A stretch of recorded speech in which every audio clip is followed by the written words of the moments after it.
नवाज भाई, अभी 2 महीने पहले ट्रेंड चला था आई लव मोहम्मद का, है ना, और वो भी इंग्लिश में। होना तो अरबी में चाहिए। आपके रसूल की जबान तो अरबी है, कुरान की जबान अरबी है, नमाज अरबी में है ना, दीगर हमारे सारे काम अरबी में हैं। तो ये इंग्लिश वाला ट्रेंड क्यों चल पड़ा? अरे हमें बैनर उठाने की जरूरत नहीं है। और सुन लो, हमें बैनर वाला आशिक रसूल नहीं, बल्कि किरदार का आशिक रसूल चाहिए। यकीन जानिए, जिस दिन आप हकीकी आशिक रसूल बन गए, दुनिया तुम्हारे नाम के बैनर उठाने पर फख्र करेगी। बैनर उठाएं आई लव मोहम्मद, नमाज नहीं पढ़ी है 8 दिन से, बैनर उठाए हुए आई लव मोहम्मद, मोहम्मद के लिए जान दे देंगे। अरे मोहम्मद इंसान की जान लेने के लिए नहीं आए हैं, बल्कि मेरे नबी इंसान की जान को बचाने के लिए आए हैं। लेकिन एक कौम मुस्लिम आपसे पूछना चाहता हूं, आप नबी के नाम पर जान तो देने के लिए तैयार हैं, लेकिन उनके फरमान पर अमल करके चंद कदम मस्जिद जाने के लिए तैयार क्यों नहीं है? हमें यह नाम निहाद आशिक रसूल नहीं चाहिए। और यार, इश्क रसूल किसी को दिखाने की जरूरत थोड़ी है। सारी दुनिया जानती है कि मुसलमान सारी चीजों से बढ़कर के प्यार अपने नबी से करता है। और मैं बड़े फख्र के साथ पूरी दुनिया के मुसलमानों की तरफ से एक बात कहना चाहूंगा कि मुसलमानों का कोई भी फर्द चाहे जितना भी बड़ा बेअमल हो, मगर बात नबी की आ जाए तो नबी की इज्जत की खातिर जान देने से भी परहेज नहीं करेगा। अल्लाह का शुक्र है, इस बात का तो भरोसा है हमें अपनी कौम पर। हाँ, बदअमल तो है माज़अल्लाह, लेकिन बदअकीदा नहीं। हुजूर की मोहब्बत हमारे रग रग में बसी हुई है, लेकिन ये मोहब्बत कहां तक पहुंचनी चाहिए, इंशाअल्लाह मैं भी थोड़ी देर में इस हवाले से अर्ज करूंगा। मगर आपसे ये अर्ज करता हूं, ए लोगों, अपने बच्चों को मोहब्बत रसूल सिखाओ। और आका करीम सल्लल्लाहु अलैहि वसल्लम फरमाते हैं, एक बाप की तरफ से उसकी औलाद के लिए जो सबसे बड़ा तोहफा और गिफ्ट होता है, वो बेहतरीन तरबियत होती है। बेहतरीन तरबियत, उर्दू में, इंग्लिश में क्या बोलते हैं उसको? ट्रेनिंग। आका करीम सल्लल्लाहु अलैहि वसल्लम फरमाते हैं, एक बाप की तरफ से उसकी औलाद के लिए जो सबसे बड़ा तोहफा होता है, वो बेहतरीन तरबियत होती है। अगर गिफ्ट नहीं देंगे तो आपका बच्चा एक बार रोएगा, और बेहतरीन तरबियत नहीं देंगे तो जिंदगी भर खुद भी रोएगा, आपको भी रुलाएगा। इसलिए हर बाप की यह जिम्मेदारी है कि अपने बच्चों को अच्छी तरबियत दे। आपके इसी गांव में कितने लोग ऐसे होंगे कि जिन्होंने इज्जत की जिंदगी गुजारी, मगर उस घर के बिगड़े हुए लड़कों और लड़कियों ने उस खानदान की इज्जत को खाक में मिला दिया। इसलिए हर बाप की यह जिम्मेदारी है कि अपने बच्चों को अच्छी तरबियत दो। आका करीम सल्लल्लाहु अलैहि वसल्लम फरमाते हैं, अपने बच्चों को 3 चीजें सिखाओ। अपने बच्चों को अपने नबी की मोहब्बत सिखाओ, अपने बच्चों को अहले बैत की मोहब्बत सिखाओ, और अपने बच्चों को कुरान करीम की तिलावत करना सिखाओ। कैसे सिखाएंगे अपने बच्चों को? अपने बच्चों को इस तरह से मोहब्बत रसूल सिखाइए कि जब खाना खाने बैठा करें तो बच्चों से कहा करो, बेटे दाहिने हाथ से खा, दाहिने हाथ से खाना तेरे नबी की सुन्नत है। बेटा पानी 3 सांस में पी और बैठ करके पी, बैठ करके पानी पीना तेरे नबी की सुन्नत है। बेटा खाना खाने के बाद दुआ कर ले, खाना खाने के बाद दुआ करना ये तेरे नबी की सुन्नत है। बेटा जब घर से बाहर जा तो सलाम करके जाओ, वापस घर आ तो सलाम करके आ, घर में आते वक्त जाते वक्त सलाम करना ये भी तेरे नबी की सुन्नत है। बेटा बड़ों का अदब कर, ये तेरे नबी का हुक्म है। छोटों पर शफकत कर, ये तेरे नबी का हुक्म है। और एक बात और कहूं आपसे, इजाजत है आप लोग सुने सब। देखिए, कोई भी आदमी एक दिन में शराबी या जुआरी नहीं बनता जी। पहले होता यह है, पहले वो गलत लोगों से दोस्ती यारी करता है, फिर वो दोस्ती बढ़ती रहती है, बढ़ती रहती है, फिर अड्डे पर जाता है, यानी शराब के अड्डे पर या जुए के अड्डे पर। पहले दिन, दूसरे दिन, तीसरे दिन जाकर के देखता है। एक दिन दोस्त कहते हैं भाई थोड़ा सा तू भी पी ले। अब ये पहले दिन एक घूंट पी रहा है, दिल मचलाया, इसके जमीर ने इसको ललकारा, हिम्मत नहीं कर पाया, फिर पहुंचा। फिर एक दिन वो आया कि एक पौवे में तो इसकी जरूरत ही पूरी नहीं होती। तो कोई एक दिन में शराबी नहीं बनता। पहले गलत बच्चों की सोबत में जाता है, गलत लड़कों की सोबत में जाता है, फिर बच्चे बिगड़ते हैं। इसलिए उस पहले कदम को, बच्चों के पहले कदम को उठने से बचाइए जो बुराइयों की तरफ लेकर के जाता हो। कल रात को मैं गोंडा के रेलवे स्टेशन पर खड़ा हुआ था, उत्तर प्रदेश में। एक भिखारी आया मेरे पास, चेहरे पर दाढ़ी थी, कुर्ता पहने हुआ था, लुंगी पहने हुआ था। समय मुझे ऐसा लगा पीछे से जैसे ये विकलांग है, माजूर है। दूर से कहने लगा भाई साहब अस्सलाम वालेकुम। मैंने सोचा ये सलाम अच्छा कर रहा, मैंने समझा चलो अपना भाई है, चेहरे पर दाढ़ी है, सलाम कर रहा। 10 रुपया या 5 रुपया जो भी था निकाल के दे दिया सलाम के नाम पर।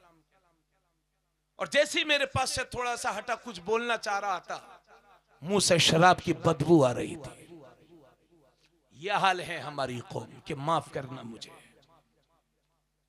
कितने बच्चे शराबी हो गए, जुआरी हो गए। खुदारा अपने बच्चों के उस पहले कदम को उठने से बचाइए जो शराबियों के साथ ये बैठ रहा है। वही सोहबत उसे शराबी बनाती है, कबाबी बनाती है।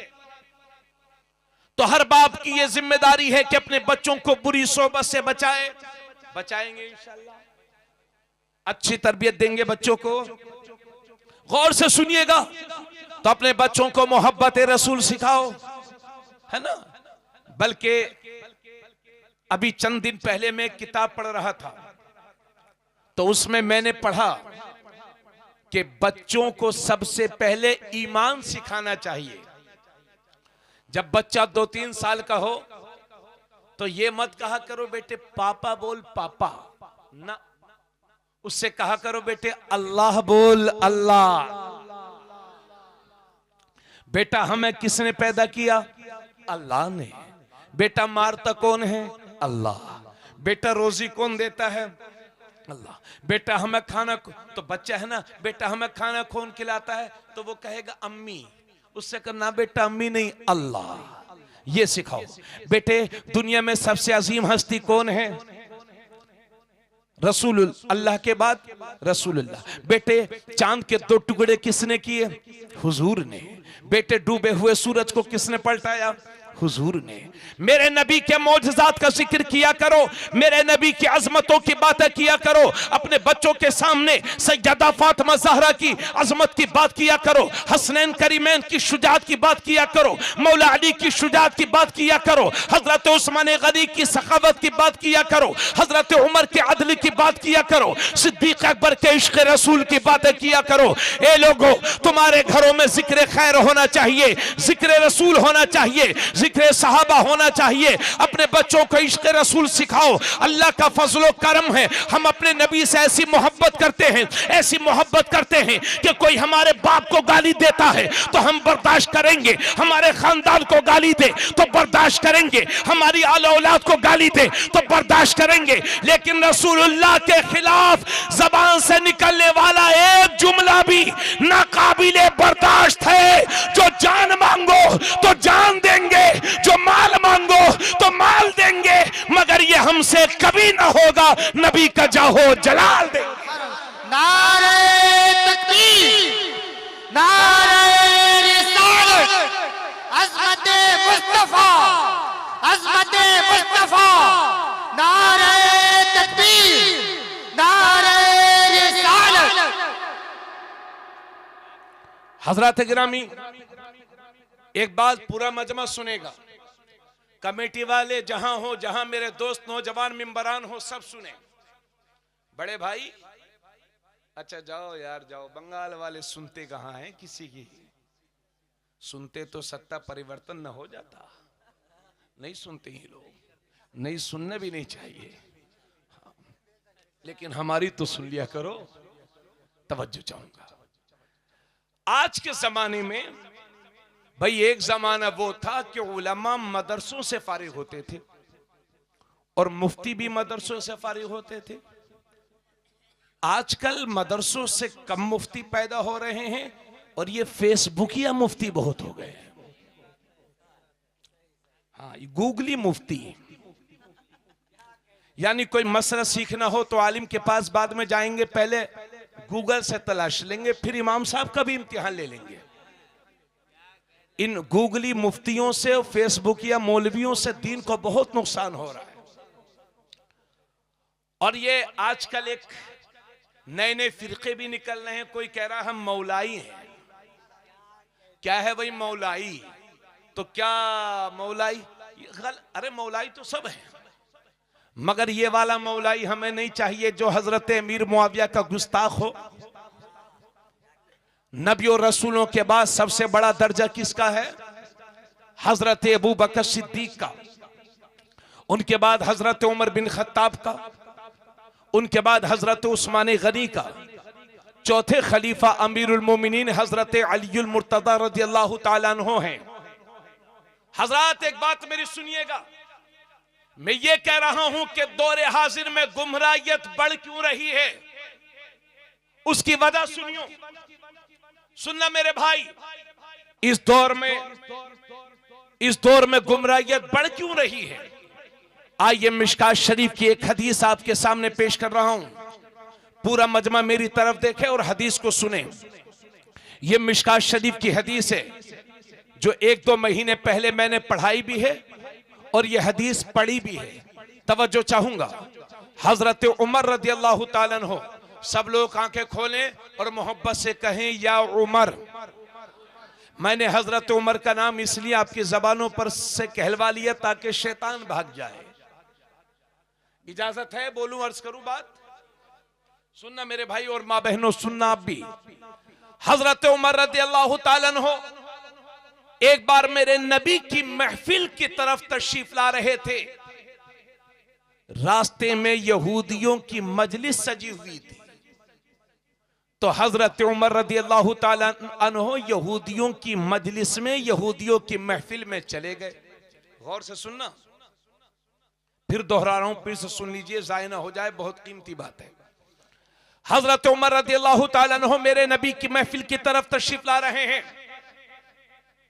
रास्ते में यहूदियों की मजलिस सजी हुई थी और वहीं जब हजरत उमर ने देखा कि यहूदियों की महफिल हो रही है तो वहीं तशरीफ ले गए, बैठ गए।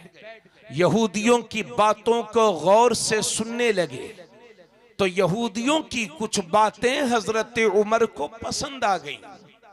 ठीक है, थोड़ी देर वहां बैठे और उसके बाद वहां से उठे, मेरे नबी की महफिल में तशरीफ ले आए। अब नबी की महफिल में हाजिर हैं, अर्ज करते हैं या रसूल अल्लाह सल्लल्लाहु अलैहि वसल्लम, मैं यहूदियों की मजलिस की तरफ चला गया था।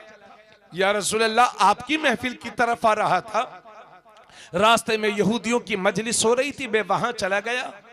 या रसूल अल्लाह मुझे यहूदियों की कुछ बातें पसंद आ गई, तो क्या मैं उन बातों को लिख लूं, नोट कर लूं?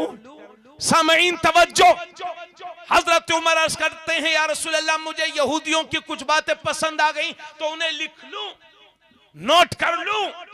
जब मेरे नबी ने यह बात सुनी तो मेरे नबी का चेहरा गुस्से से लाल हो गया और फरमाते हैं उमर, जैसे यहूदी हैरानों परेशान घूम रहे हैं वैसे तुम भी उनकी तरह हैरानों परेशान घूमना चाहते हो? उसके बाद मेरे नबी फरमाते उमर, तेरा नबी तेरे लिए बिल्कुल साफ और रोशन शरीयत लेकर के आया है। अगर आज हजरत मूसा भी जिंदा होते तो वो भी तेरे ही नबी की पैरवी करते, तेरे ही नबी की तकलीद करते। तो ये लोगों अपने नबी के रास्ते को छोड़ करके कहां जा रहे हो, कहां भटक रहे हो? सुबह सुबह स्टेटस लगाते हो। आज की अच्छी बात, फला गुरु ये कहते हैं, फला गुरु ये कहते हैं। अरे क्यों पड़े हो चक्कर में? कोई नहीं है टक्कर में। दुनिया के सारे गुरु जिस गुरु पर कुर्बान है, दुनिया उसी गुरु को मोहम्मद रसूलुल्लाह कहती है। भाई, सोचने की बात यह है कि जब मेरे नबी ने हजरत उमर को यह इजाजत नहीं दी, सुन लेना, हजरत उमर को यह इजाजत नहीं दी कि यहूदियों की मजलिस में जाएं, तो फिर हम और आपको यह इजाजत कैसे हो सकती है कि बदअकीदों के जलसों में जाएं, उनकी तकरीरें सुने, उनके पीछे नमाज पढ़े? अब वो बात में जो मैंने कही थी, ये दौरे हाजिर में जितनी वहाबियत फैल रही है, बदअकीदगी फैल रही है, इसकी सबसे बड़ी वजह है नेट। चूंकि लोग घर बैठे बैठे उलमा की तकरीर सुनते हैं और सुनते सुनते किसी दिन वहाबी की तकरीर लगा देते हैं, कुछ समझ में आ जाती है थोड़ी बहुत, और उसके बाद फिर वही तकरीरें सुनना शुरू कर देते हैं। जी, कितने लोग मोबाइल के जरिए से बदअकीदा लाबी की तकरीरें सुनते सुनते वहाबी हो गए, बदअकीदा हो गए।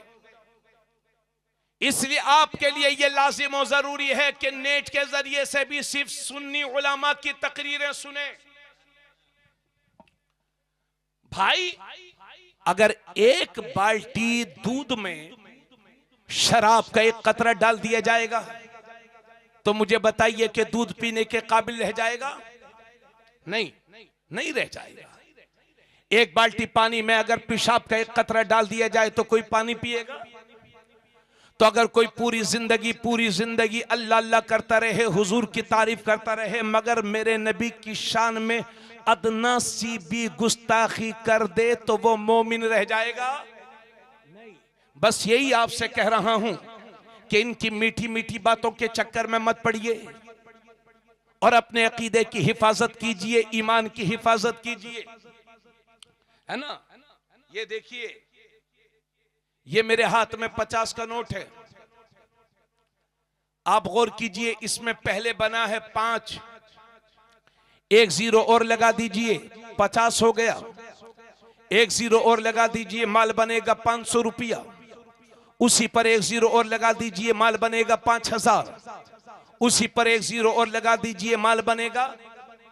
थोड़ा बोलिए, थोड़ा मुस्कुराइए, थोड़ा बोलिए। आप लोग तो सो गए। सोना जंगल रात अंधेरी छाई बदली काली है, सोने वालों जागते रहियो चोरों की रखवाली है। चोरों की रखवाली है। पहले लुटिया चोर होते थे, अब पढ़े लिखे चोर हैं। अरे भाई, ये जो छोटी छोटी चोरी होती है ये बेपढ़े लिखे लोग करते हैं, और जो आपके अकाउंट से पैसा साफ करते हैं वो बेपढ़े लिखे लोग होते हैं क्या? तो बताइए, वो डॉक्टर भी तो चोर हैं कि जिनके पास दवाई लेने गए, दर्द है पेट में और MIR हो रही है सर की। बोलो, वो डॉक्टर भी तो चोर है, और वो इंजीनियर भी तो चोर है जिसने ठेका लिया आला क्वालिटी का, और रोड एक बारिश न झेल पाया।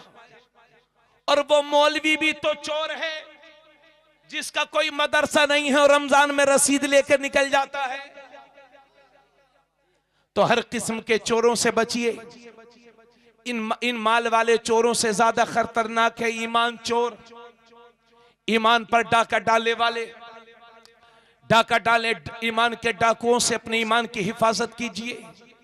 ये मेरे हाथ में 50 रुपया, 10 रुपया है क्या? जरा 10 रुपये दीजिए, 10 रुपया दीजिए। आपके पास छोटे नोट मिलते ही नहीं है सन भाई। जब तक सुन्नी जिंदा है आपको टेंशन लेने की जरूरत नहीं है।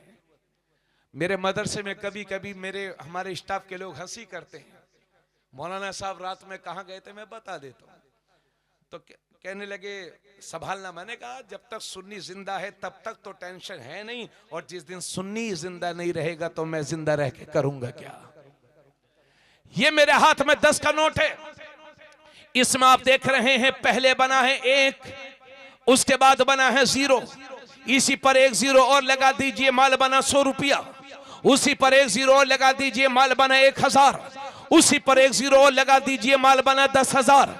1 0 और लगा दीजिए, माल बना 1 लाख। 0 बढ़ाते रहिए, कीमत बढ़ती रहेगी, बढ़ती रहेगी, बढ़ती रहेगी, फिर इतनी बढ़ जाएगी कि काउंटिंग से बाहर, शुमार से बाहर। अब एक काम कीजिए, इस शुरू में जो 1 है इसको हटा दीजिए। अब कितना बचा? 0 0 0 0 0। चाहे कटिहार तक 0 लगाओ फिर भी 0, चाहे कोलकाता तक 0 लगाओ फिर भी 0, चाहे दिल्ली तक 0 लगाओ फिर भी 0, क्योंकि इन 0 की कीमत इस इकाई के साथ है। अगर इकाई है तो 10 है, इकाई है तो 100 है, इकाई है तो 1000 है, इकाई है तो 10,000 है, इकाई है तो 1 लाख है। मुझे कह लेने दीजिए, गोया के इसी इकाई की तरह हमारा ईमान है। अगर ईमान है तो नमाज कबूल है, अगर ईमान है तो रोजा कबूल है, अगर ईमान है तो हज कबूल है, अगर ईमान है तो तस्बीह कबूल है, अगर ईमान है तो सब कुछ कबूल है, वरना सब कुछ फजूल है।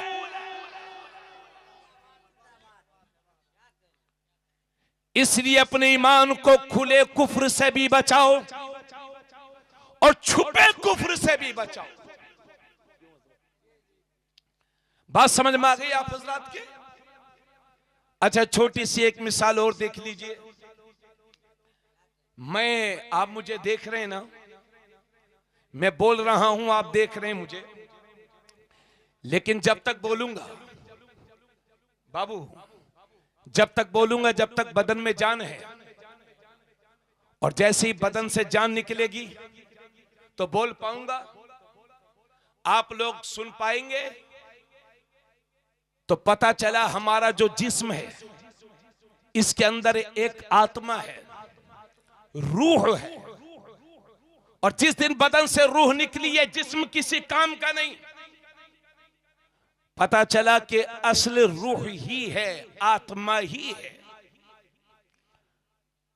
लेकिन मजे की बात यह है कि जो कुछ भी नहीं है, जो सब कुछ है, रूह सब कुछ है, वो दिखाई नहीं देती, और जो कुछ भी नहीं है वो दिखाई देता है। इसी तरह से अल्लाह ने जो हमें ईमान दिया है वो भी 2 चीजों का मजमुआ है। एक को अकीदा कहते हैं, एक को अमल कहते हैं। ये शख्स नमाज पढ़ रहा है, दिखाई देता है। ये शख्स हज पे जा रहा है, दिखाई देता है। लेकिन इसके दिल में अकीदा कैसा है ये किसी को नजर नहीं आता, हालांकि अकीदा ही असल है। तो जिस तरह से रूह के बगैर जिस्म नहीं, इसी तरह से अच्छे अकीदे के बगैर अमल काबिल कबूल नहीं। यही वजह है कि दिखावे वाले लोग अमल पे ज्यादा जोर देते हैं और सुन्नी लोग अकीदे पर ज्यादा जोर देते हैं। क्योंकि अगर अकीदा ठीक है और अमल में कमजोरी भी है तो इंशाल्लाह गिरते पड़ते जन्नत में चले जाएंगे, और अकीदा ही खराब है तो हाजी जी का हज और तस्बीह, हाजी जी भी कब्र में जाएंगे और कब्र से उठा करके वहां झोंक दिए जाएंगे। ऐसी हाजी जी की ये तस्बीह, लंबे लंबे सजदे, लंबे लंबे रुकू, ये किसी काम के नहीं। अगर दिल में हुजूर, अकीदे में हुजूर की बारगाह में जरा सी भी बेअदबी है तो सारे अमल जाए हो चुके।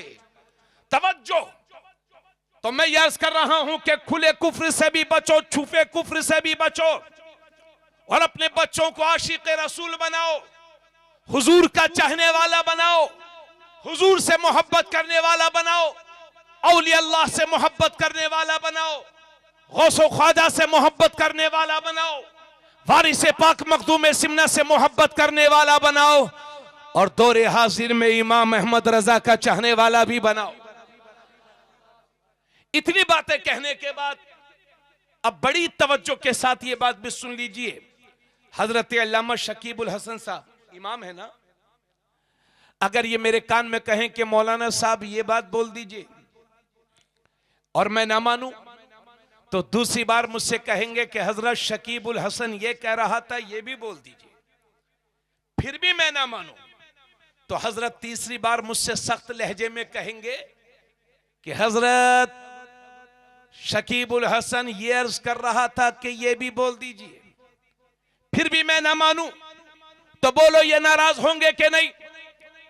अगर ये कोई बात मुझसे 3 बार कहें और मैं अमल ना करूं तो ये नाराज हो जाएं, तो सोचो तो सही, मेरा रब कुरान में 68 या 70 मकाम पर नमाज का हुक्म फरमा रहा है, फिर भी हम नमाज नहीं पढ़ेंगे तो रब की रहमत रूठेगी कि नहीं?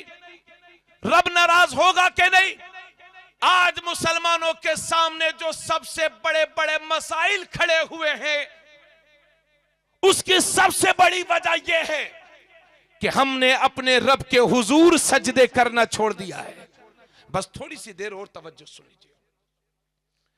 सबसे बड़ी वजह यह है कि हमने रब के हुजूर सजदे करना छोड़ दिया है। यही वजह है कि हमें दर बदर झुकना पड़ रहा है। अब सुनिएगा मेरी बात। अल्लाह के नबी सल्लल्लाहु अलैहि वसल्लम ने इरशाद फरमाया कि जब तुम्हारे बच्चे 7 साल के हो जाएं तो उन्हें नमाज का हुक्म करो। ए बेटा, जब तुम्हारे बच्चे 7 साल के हो जाएं तो उन्हें नमाज का हुक्म करो, और जब तुम्हारे बच्चे 10 साल के हो जाएं तो उन्हें मार मार करके नमाज पढ़ाओ। हालांकि ये उलमा जानते हैं कि 10 साल के बच्चे पर नमाज फर्ज नहीं होती, मगर इतनी ताकीद के साथ इसलिए हुक्म दिया जा रहा है ताकि जब बचपन ही से नमाज की आदत रहेगी तो बालिग होने के बाद नमाज छोड़ने का ख्याल भी न कर सकेगा। फिर सुन लीजिए, अल्लाह के नबी फरमाते हैं जब तुम्हारे बच्चे 7 बरस के हो जाएं, 7 साल के हो जाएं तो उन्हें नमाज का हुक्म करो, और जब तुम्हारे बच्चे 10 साल के हो जाएं तो उन्हें मार मार करके नमाज पढ़ाओ, और जब तुम्हारे बच्चे 10 साल के हो जाएं तो उनके सोने के बिस्तर अलग अलग कर दो। यानी 10 साल उम्र होने के बाद कोई भी भाई अपनी बहन के साथ न सोए, कोई भी बहन अपने भाई के साथ न सोए। बच्चों की उम्र 10 साल हो जाए, उनके सोने के बिस्तर अलग अलग कर दीजिए। अल्लाह के नबी सल्लल्लाहु अलैहि वसल्लम फरमाते हैं हर चीज की एक पहचान है, और ईमान की पहचान नमाज है। जोर से बोलो सुभान अल्लाह। हर चीज की एक पहचान है और ईमान की पहचान नमाज है। अल्लाह के नबी सल्लल्लाहु अलैहि वसल्लम फरमाते हैं जो सुबह सुबह बाजार की तरफ जाता है तो वो शैतान का झंडा लेकर के जाता है, और जो सुबह सुबह मस्जिद की तरफ जाता है तो वो अपने ईमान का झंडा लेकर के जाता है। अब नासिर चक वालों, अतराफ वालों, ये फैसला तुम्हें करना है कि सुबह सुबह उठने के बाद शैतान का झंडा उठाना है या अपने ईमान का झंडा उठाना है, अल्लाह के दीन का झंडा उठाना है। मेरे नबी ने हजरत अली से फरमाया था, ए अली, 3 कामों में कभी देर मत करना। जब नमाज का वक्त हो जाए तो नमाज की अदायगी में कभी देर मत करना। जब जनाजा तैयार हो जाए तो उसकी नमाज जनाजा पढ़ने में देर मत करना। और जब किसी बेवा का, विधवा का मुनासिब रिश्ता मिल जाए तो उसका निकाह करने में कभी देर। अरे भाई, ये हदीस दोबारा सुना दी जाए। आप लोग शोरा से कहते हैं हजरत ये मिसरा दोबारा इरशाद हो, तो कभी कभी हदीस भी दोबारा सुन लिया करो। ये जिंदगी भर मिसरे ही सुने जाते रहे, तो दोबारा कह दिया जाए। बोलो दोबारा कह दिया जाए। अल्लाह के नबी ने हजरत अली से फरमाया था, ए अली, और ए मेरी बहन तुम भी सुनना, जिस तरह से मर्दों पर नमाज फर्ज है इसी तरह से औरतों पर भी नमाज फर्ज है। बालिगा होने के बाद औरतों पर नमाज फर्ज है, अलावा उन चंद दिनों के जिन दिनों में औरतों को माहवारी आती है, जिसकी कम से कम मुद्दत हमारे इमाम आजम अबू हनीफा हजरत नुमान बिन साबित, जिनकी निस्बत से हम लोग हनफी कहलाते हैं, इमाम आजम के मजहब में कम से कम मुद्दत हैज की 3 दिन है, ज्यादा से ज्यादा 10 दिन है। अगर 10 दिन के बाद भी वो खून आता है तो वो बीमारी का खून है। औरतें उस हालत में पाक होकर के नमाज पढ़ें। इसी तरह से बच्चों की पैदाइश के बाद जो औरतों को खून आता है उसे निफास का खून कहते हैं, जिसकी कम से कम मुद्दत मुतय्यन नहीं है और ज्यादा से ज्यादा 40 दिन। 40 दिन के बाद भी वो खून आता है तो बीमारी का खून है। ऐसी हालत में औरतों को चाहिए कि गुस्ल करके नमाज पढ़ें। तो जिस तरह मर्दों पर नमाज फर्ज है, इसी तरह से औरतों पर भी नमाज फर्ज है। अल्लाह के नबी सफर मेराज में जब तशरीफ ले गए और जब वापस तशरीफ लाए तो औरतों के मजमे से खिताब किया और कहा, ए औरतों, अल्लाह से डरो और अपने अमल अच्छे करो, क्योंकि मैंने जहन्नम में ज्यादा औरतों को देखा है। इसलिए मेरी मां बहनों, नमाज पंजगाना अपनी पहचान बना लो। सब कुछ छूट जाए लेकिन तुम्हारी नमाज पंजगाना ना छूटे। जिस तरह मर्दों पर 5 वक्त की नमाज फर्ज है, इसी तरह से औरतों पर भी नमाज फर्ज है। तो मेरे नबी ने हजरत अली से फरमाया था, ए अली, 3 कामों में कभी देर मत करना। जब नमाज का वक्त हो जाए तो नमाज की अदायगी में कभी देर मत करना। जब जनाजा तैयार हो जाए तो उसकी नमाज जनाजा पढ़ने में देर मत करना। और जब किसी बेवा का विधवा का मुनासिब रिश्ता मिल जाए तो उसका निकाह करने में देर मत करना। हजरात, जरा गौर कीजिए, आज अपने मुल्क में नारे लगते हैं, बेटी पढ़ाओ, बेटी बचाओ, नारी को नहीं, जैसे पहले था वैसे कर दो, ठीक था, वो खत्म कर दे, तकरीर खत्म कर दे। हाँ, बस खत्म कर रहे हैं, थोड़ी देर तो बस 5-10 मिनट खत्म कर रहे हैं, तब माइक ठीक। हजरात, इसी मुल्क में लोग नारा लगाते हैं, बेटी पढ़ाओ, बेटी बचाओ, नारी को सम्मान दो। लेकिन इसी मुल्क के अंदर करोड़ों लोग ऐसे हैं कि अगर सुबह सुबह किसी बेवा पर नजर पड़ जाए, किसी विधवा पर नजर पड़ जाए, तो वो कहते हैं हमारा आज का दिन खराब हो गया, हमारा आज का दिन। आप लोग अदब के साथ खड़े हो जाएं। सैयद साहब